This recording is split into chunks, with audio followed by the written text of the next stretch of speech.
महाराज विक्रमादित्य के विशाल साम्राज्य में हर कोई सुखी था, परंतु एक दिन एक अजीब सी घटना घटी। राजमहल के सैनिक एक एक करके गायब होने लगे और उन गायब हुए सैनिकों का न कोई शव मिला और न ही कोई सुराग, जिससे पूरे नगर में भय का माहौल था। राजा चिंतित थे क्योंकि ये घटना केवल महल के सैनिकों के साथ हो रही थी। क्या ये कोई दुश्मन की चाल थी या महल में कोई अदृश्य शत्रु छिपा था? राजा ने अपने सबसे भरोसेमंद गुप्तचर आर्यन को बुलाया और कहा, इस रहस्य से पर्दा उठाना तुम्हारी जिम्मेदारी है। आर्यन ने अपनी खोजबीन शुरू की तो उसने पाया कि सभी गायब हुए सैनिक रात की गश्त पर थे, लेकिन महल के द्वार न तो खुले थे और न किसी घुसपैठ का निशान था। तभी राजकुमारी मेघना ने कहा, क्या तुमने सैनिकों के कमरों में कुछ अजीब देखा?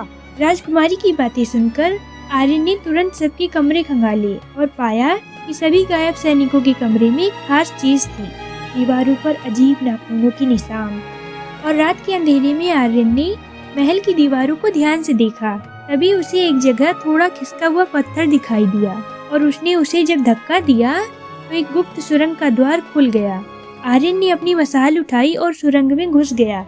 अंधेरी सुरंग बहुत संकरी थी और हवा में अजीब सी गंध थी। कुछ दूर जाने के बाद उसने देखा कि सभी लापता सैनिक जिंदा थे लेकिन बेहोश पड़े थे, परंतु इससे पहले कि वो आगे बढ़ता उसके पीछे एक परछाई हिली। आर्यन ने तलवार निकाल ली लेकिन उसे कोई दिखाई नहीं दिया।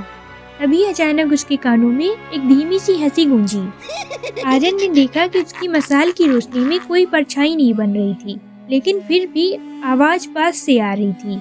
ये कोई साधारण दुश्मन नहीं था, ये कोई अदृश्य शक्ति थी। तभी उसकी मशाल बुझ गई और चारों ओर अंधेरा छा गया और अंधेरा छाते ही किसी ने उसकी गर्दन पकड़ ली और कहा, तुम भी अब मेरे कैदी हो गए। उसके बाद आर्यन ने जल्दी से अपनी कटार निकाली और उस पर अंदाजे से वार किया, और जैसे ही उसने उस पर वार किया तभी एक चीख गूंजी और उसकी पकड़ ढीली हो गई।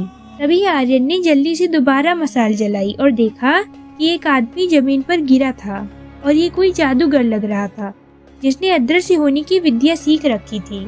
इसके बाद आर्यन ने उसे पकड़कर राजा के सामने पेश किया और राजा ने जादूगर को बंदी बना लिया और पूछताछ में उसने बताया कि वो पुराने राजा का अनुयायी था जिसे महाराज विक्रमादित्य ने हराकर सिंहासन लिया था।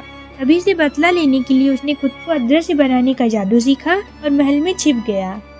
उसके ये बताने पर आर्यन ने उससे पूछा, पर तुम केवल सैनिकों को ही क्यों गायब कर रहे थे? आर्यन की ये पूछने पर जादूगर ने हंसकर उत्तर दिया, क्योंकि राजा का सबसे बड़ा डर है अपनी सेना खो देना। जादूगर की ये बातें सुनकर राजा ने उसे मृत्युदंड देने का आदेश दिया, लेकिन जादूगर ने हंसते हुए कहा, मैं मरने वाला नहीं हूँ राजा, मैं तुम्हारे डर में हमेशा जिंदा रहूंगा। और अगले ही पल उसकी लाश राख बनकर उड़ गई और महल में शांति लौट आई। लेकिन राजा के मन में हमेशा ये सवाल रहा, क्या वह सच में मर गया या एक दिन फिर लौटेगा?